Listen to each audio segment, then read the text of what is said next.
कर्पूर गौरम करुणावतारम संसार सारम भुजगेंद्रहारम सदा वसंतम हृदयारविंदे भवम भवानी सहितम नमामि। हाय गाइस, गुड इवनिंग। स्वागत करता हूँ आप सभी लोगों का अपने चैनल देवस्थान यात्रा में। मैं फ़िलहाल इस समय बहुत ही खूबसूरत हिल स्टेशन रानीखेत में।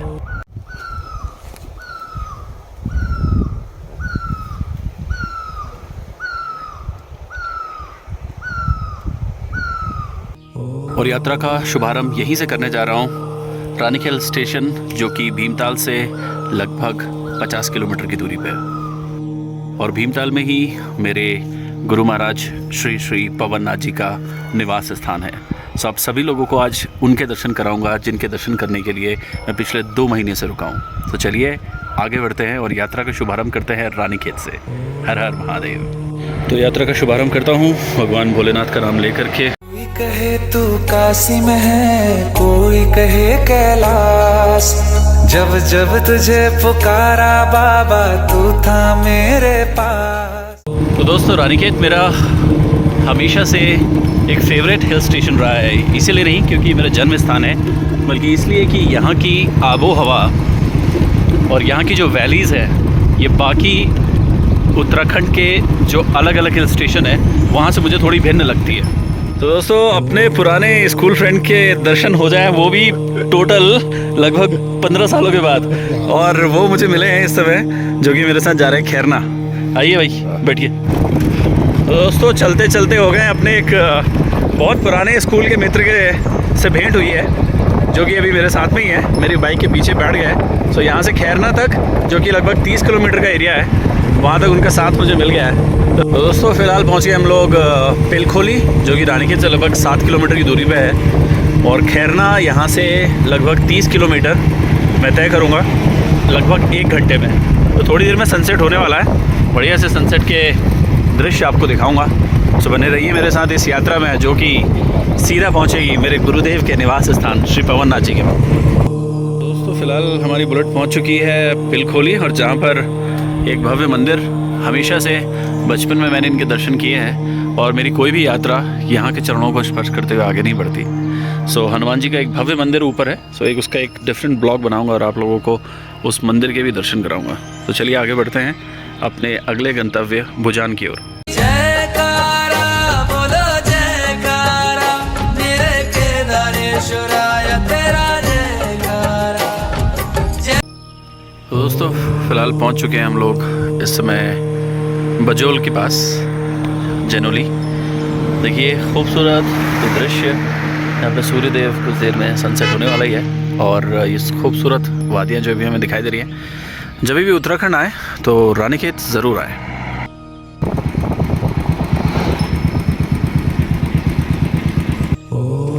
तो ये रास्ता जा रहा है सीधे भीमताल की तरफ, और उससे पहले सूर्यास्त लगभग हो ही चुका है। और खूबसूरत वादियों के बीच से गुजरता हुआ मैं रूठा अच्छा नहीं लागे मेरा केदारा, निकला हूँ आज मेरा भोला मनाने। तो दोस्तों, पहुंच गए अपने पहले गंतव्य, जिसका नाम है खैरना। और वहीं पर सुंदर सी कोसी नदी, जो ठीक मेरे सामने कल कल बह रही है। देखिए कितनी खूबसूरत लग रही है। जग प्रसिद्ध मंदिर कैंची धाम, जिसकी विशेषता आप सभी लोगों को ज्ञात होगी कि बाबा नीम करोली जी की अद्भुत समाधि वहाँ पे है। और उसी समाधि के दर्शन कराने के लिए मैं एक अलग से डिफरेंट ब्लॉग बनाऊंगा, जिसमें कि क्यों ये मंदिर इतना जग प्रसिद्ध है, इसके बारे में हम लोग चर्चा करेंगे। देख सकते हैं कितना खूबसूरत है दृश्य। उत्तराखंड वाकई में जन्नत है। जब भी आए तो यहाँ पर रुक करके नदी को ज़रूर प्रणाम करें। हर हर महादेव। तो चलते हैं अपने दूसरे गंतव्य कैंची धाम की ओर। तो दोस्तों, पहुँच गया हूँ मैं खैरना, और ठीक मेरे पीछे ये देखिए कृष्णा स्वीट्स, रघु भाई का ये होटल है, जहाँ की कॉफ़ी और जहाँ की पकौड़ी बहुत फेमस है। ज़रूर आएंगे यहाँ पे। तो आ गई है रघु भाई के वहाँ की फेमस ये पकौड़ियाँ और इस चटनी की तो बात ही अलग है भाई साहब।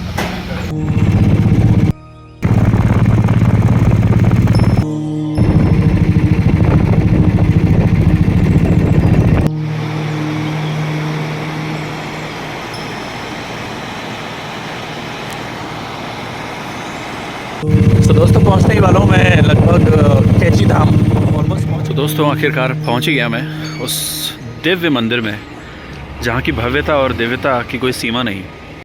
तेरे चरणों में ही रहना जब तक मेरे तन में प्राण। मेरे बाबा, मेरे बाबा, मेरे बाबा, भोले बाबा। सो फिलहाल इतने ही दर्शन करा पाऊँगा इस भव्य धाम के। सो दोस्तों भव्य कैची धाम के दर्शन कराने के बाद अब मैं निकल पड़ा हूँ अपने अगले गंतव्य, जिसका नाम है भवाली। और भवाली से मात्र 7 किलोमीटर की दूरी पे भीमताल मंदिर।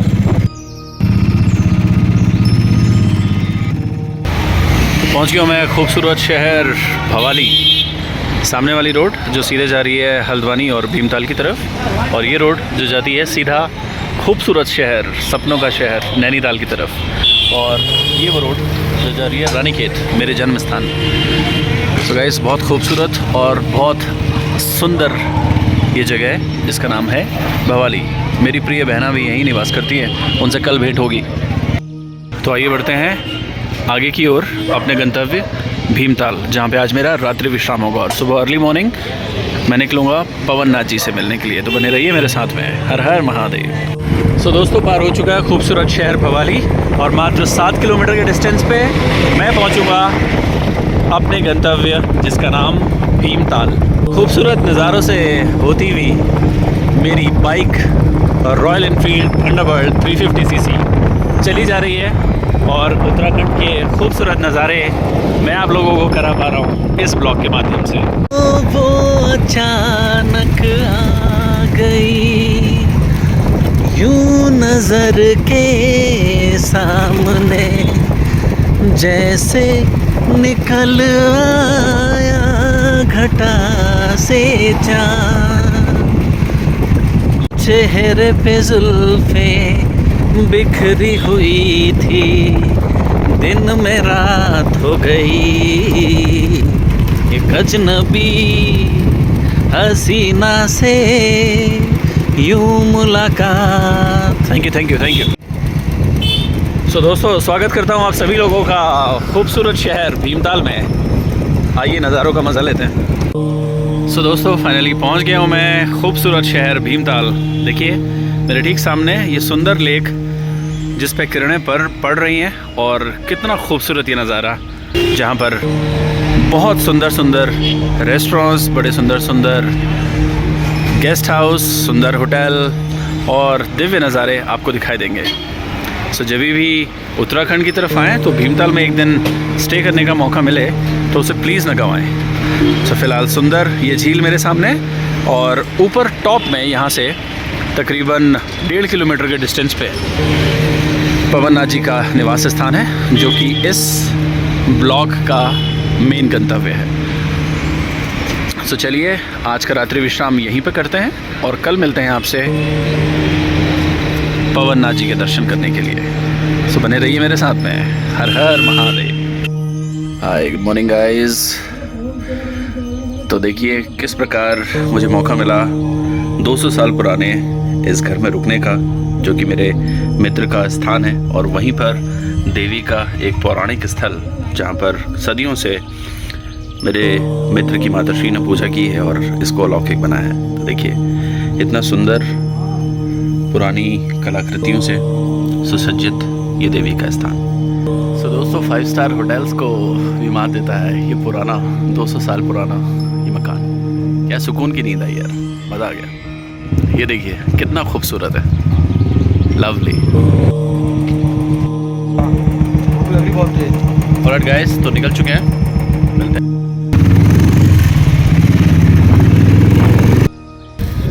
हाय गाइस, गुड मॉर्निंग। सो हो चुकी है हमारी यात्रा की शुरुआत। आज सुबह प्रातःकाल 5 बजे उठकर ठंडे ठंडे पानी से नहा करके, और मेरे ठीक सामने ये भीमताल का दृश्य, यहाँ की हवा और यहाँ की महक, क्या बताऊँ, उत्तराखंड स्वर्ग है। तो दोस्तों आइए मेरे साथ में और चलिए उस आध्यात्मिक यात्रा में जो सीधे मेरे गुरु महाराज के पास लेके जाएगी।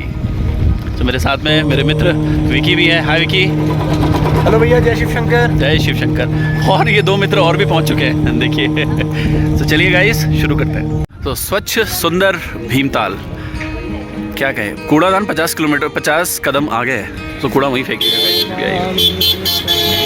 सामने सुंदर ये झील, सुंदर ये पहाड़ और बिल्कुल ब्लू स्काई, क्या कहूँ यहाँ की भव्यता के बारे में।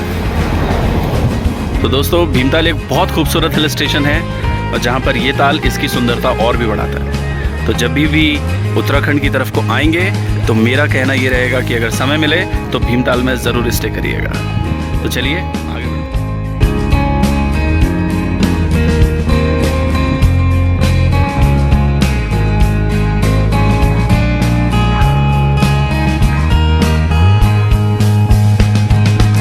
दोस्तों वो जो सामने टॉप पहाड़ दिखाई दे रहा है वहीं पे पहुंचना है।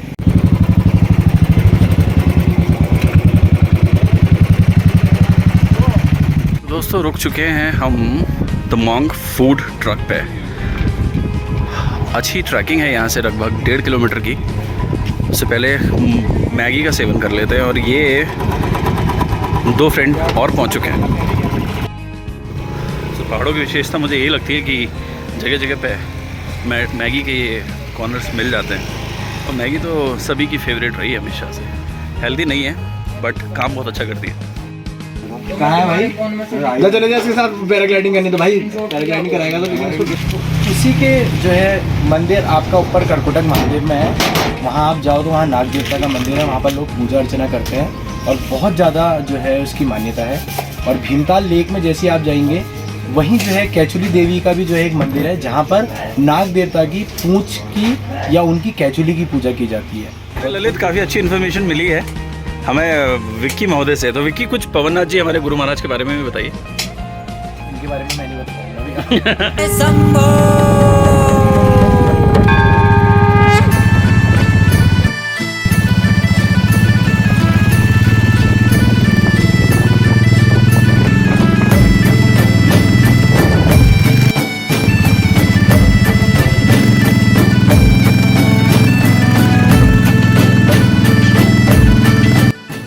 तो हो गई है ऑफ रोडिंग स्टार्ट और देखिए ये खूबसूरत नज़ारा पूरे भीमताल का।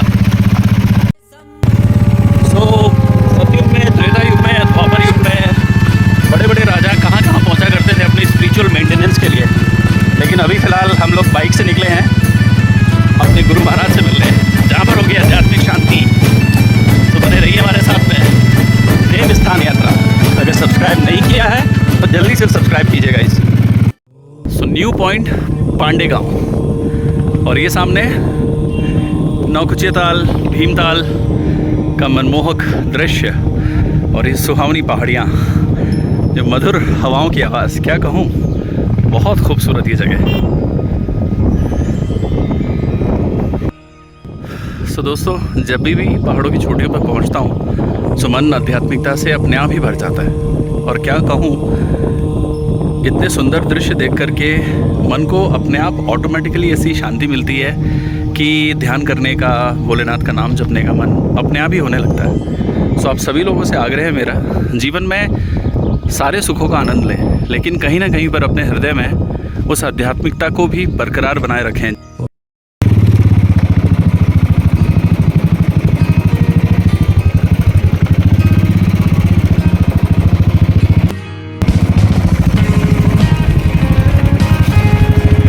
हट जाओ माता, माताओं ने रास्ता रोका है भाई। तो दोस्त निकल चुके हैं, ये देखिए हमारे सामने ललित काफ़ी थके थके से लग रहे हैं। ललित कुछ कहना चाहेंगे? बहुत बढ़िया। अरे इधर कैमरे में देख के बोलो। इतना सामान महाराज जी के पास जा रहा है, क्या बात है। और विकी कुछ कहना चाहेंगे? ये धूप को देख के थोड़ी सी चिंता हो रही है, बस हर हर महादेव, देखो क्या होता है। चलिए आगे बढ़ते हैं। और अंकित तो हमारे आगे छोटा छोटा बैग लेकर के निकल पड़े हैं रास्ते को। तो दोस्तों यही वो जगह है जहाँ पर हमारी बाइक पहुंच जाती है और डेड एंड हो जाता है। इसके सामने जो ये रास्ता है, ये रास्ता पगडंडी से होते हुए पहुंचेगा आगे हनुमान धाम। तो लगभग 1 किलोमीटर यहाँ से पैदल चलना है और सामान हमने सारा रख लिया है महाराज के लिए, जिसमें दाल चावल सब्ज़ी सब बनाई जाएगी। आज का भोग हनुमान जी को दाल और चावल।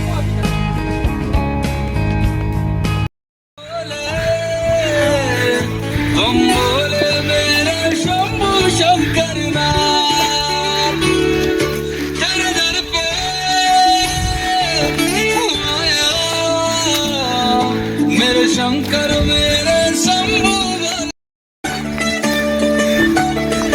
मेरे भोले शंभु शंकर शंभु भोलेनाथ रे, साथ में हो तुम तो है क्या बात रे, मेरे भोले शंभु शंकर।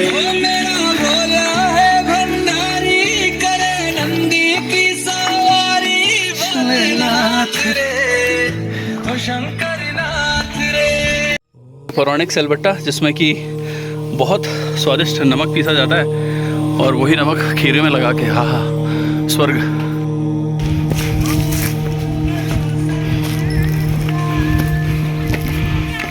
हेलो बाबू, हेलो। अरे शर्मा रही है। सो आधा रास्ता लगभग तय हो चुका है और आधा रास्ता बाकी है। धूप बहुत तेज है।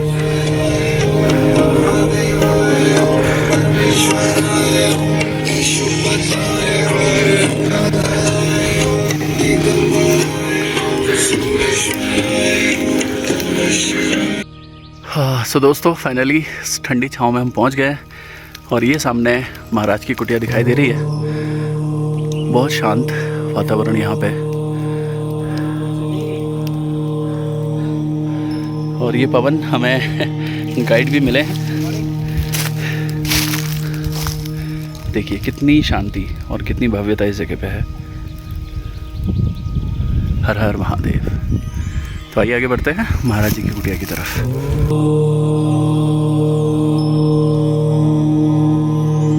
हाँ दोस्तों, सो फाइनली पहुंच गए अपने गुरु महाराज के पास लगभग।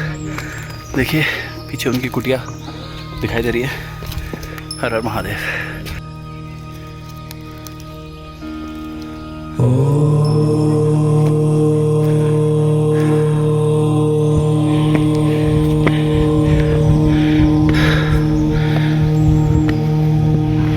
ओम नमः शिवाय। ओम हनुमते नमः। ओम हनुमते नमः। पवन तने बल पवन समाना, बुद्धि विवेक विज्ञान निधाना, कवन सो काज कठिन जग माही, जो नहीं होते ताक तुम पाही। बोलो बजरंगबली की। और क्या महाराज, वो बहुत बड़ी बात। बड़े अजीब हुआ, नहीं तो महाराज कभी नहीं बर्फ गिरी रह रही। तो ऐसा है ना, जहाँ पर कुछ भूमि में पूजन हो जाता है तो वहाँ पर जागृति हो जाती है, तो वहाँ फल हो जाता है। तो इसलिए यहाँ पूजा वजह होती रहती है। नहीं तो कभी नहीं गिरी रह रही है। कभी पहले गिरी थी 20-25 साल पहले। आज महाराज जी आपके दर्शन करके बिल्कुल ऐसा इतना शांत फील हो रहा है, क्या बताऊँ। बहुत अच्छा अनुभव हुआ। हाँ, मैंने इतने टाइम बाद बाबा जी से आज तीसरी बार मिलना हो पा रहा है, बहुत अच्छा लग रहा है। इसका पीछा यही हैरान होगा। लाओ इनको घेर घूर के चारों।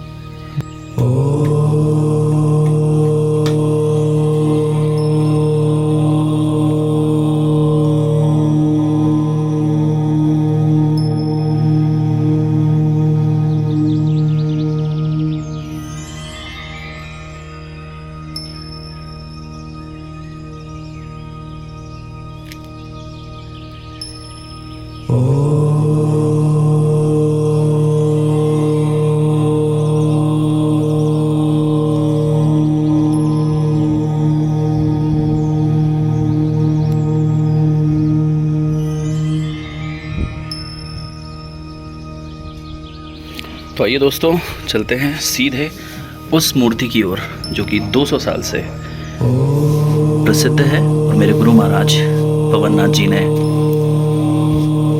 उजागर की हुई है। तो देखिए बजरंगबली 200 साल से विद्यमान, चेहरे में एक अलग ही प्रताप है। शंकर सुवन केसरी नंदन, तेज प्रताप महाजगवंदन। जय बजरंगबली, कीजिए दर्शन।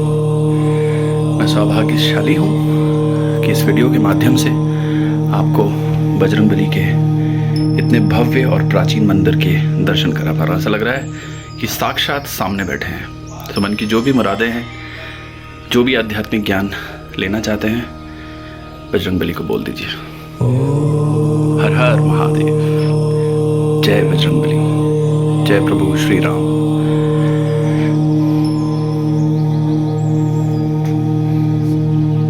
कभी आपको मारद रोकन हारो, को नहीं जानत है जग में, कभी संकट मोचन नाम तेहारो।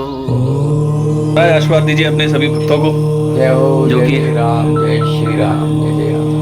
लालसा हम इतना रख रहे हैं, लालसा हमारे पास इतनी ठहरी है, लालसा कैसे मिलेगी? वो तो कुछ ऐसा कोई ध्यान भगवान से लगेगा तो कुछ लगेगा तो लालसा पूरी होगी, ये तो नहीं हो पाता है। सो गिटार हो रहा है ट्यून और बन गया है चूल्हा रेडी, जिसपे बनेगी बढ़िया सी खिचड़ी।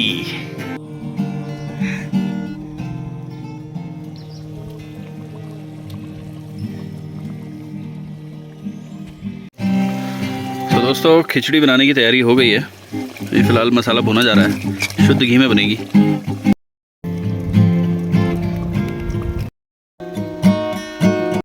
समा रहे मुझ में और मैं शून्य हो रहा हूँ। शंभु रे शंभु, शंभु रे शंभु, शंभु तू है मेरी राज दुलारा, शंभु मेरा दिल का सारा, शंभु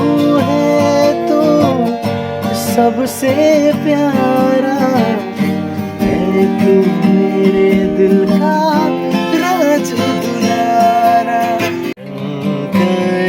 संकट हरना, शिव कैलाशों के वासी।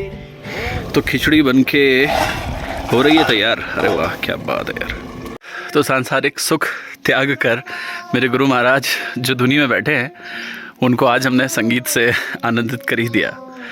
सो दोस्तों, जो सुख आध्यात्मिकता में है, जो शांति आध्यात्मिकता में है, वो शांति विश्व में कहीं नहीं।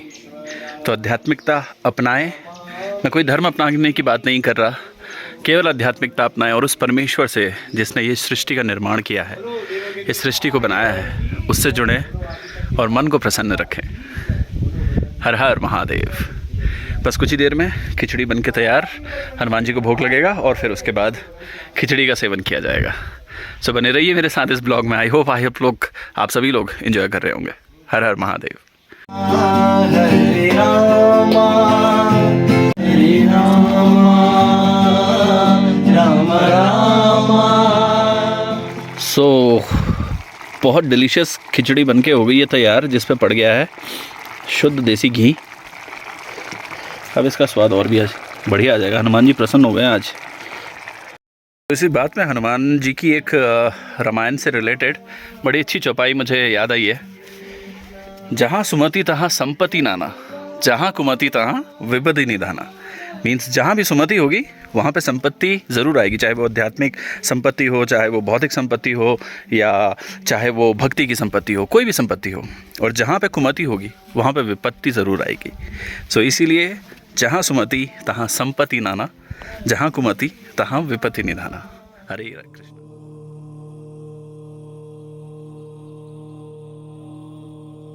तो परोस दिया महाराज जी ने भोग हमारा। क्या बात है। आइए महाराज, आइए आइए आइए। हो गया, ज्वाइन हो गया।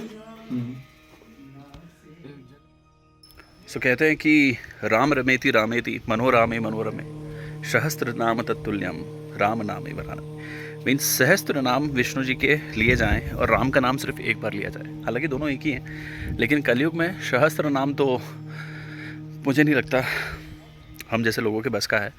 लेकिन हाँ, श्री राम जी का नाम इतना सौम्य और इतना सरल है कि सिर्फ राम नाम लेने से ही कलयुग में आदमी तर जाता है। तो राम शब्द का अर्थ रकार, अकार और मकार। रौ से बना रकार, औ से बना अकार, मौ से बना मकार। तो रकार मीन्स सूर्य, अकार मीन्स अग्नि और मकार मीन्स चंद्रमा। तो सूर्य, अग्नि और चंद्रमा का मेल कुछ इस तरीके से है कि सूर्य जिस प्रकार अंधेरे में उजाला करता है, वैसे ही मेरे निर्मल मन में आध्यात्मिकता का उजाला कर दे। अकार मतलब अग्नि, अग्नि जो मेरे बुरे कर्म हैं उन्हें जला करके भस्म कर दे। और मकार मतलब होता है चंद्रमा, तो चंद्रमा की भांति मेरे मन को निश्चल बना दे। तो मेरे मन में उजियारा कर दे, मेरे बुरे कर्मों को जलाकर भस्म कर दे और चंद्रमा की भांति मेरे मन को शांत कर दे। तब ये भाव मन में आता है तो असली नाम राम का कहने का सही तात्पर्य होता है। सो मेरी विनती रहेगी आप सभी लोगों से कि कलयुग में राम नाम लीजिए और पहुंचिए आध्यात्मिकता की उस चरम सीमा पर, जिस चरम सीमा पर पहुंचकर आत्मा परमात्मा से मिलती है। तो चलिए, ये जानकारी मैंने ली थी इन्हीं आध्यात्मिक ट्रिप्स के साथ साथ करते करते, और मैं चाहूँगा कि आप भी अपने जीवन में आध्यात्मिकता को और आगे बढ़ाएं और प्रेम से बोलिए जय श्री राम। ऑलराइट दोस्तों, सो बढ़िया भव्य भोग हनुमान जी को जो लगा, खिचड़ी का सेवन हो चुका है और अब वापस निकलते हैं अपने गंतव्य की ओर, अपने अपने घरों की ओर। तो औपचारिक समापन करता हूँ इस ब्लॉग का और आशा करता हूँ कि इस ब्लॉग के माध्यम से आपको आध्यात्मिकता के कुछ दर्शन में करा पाया।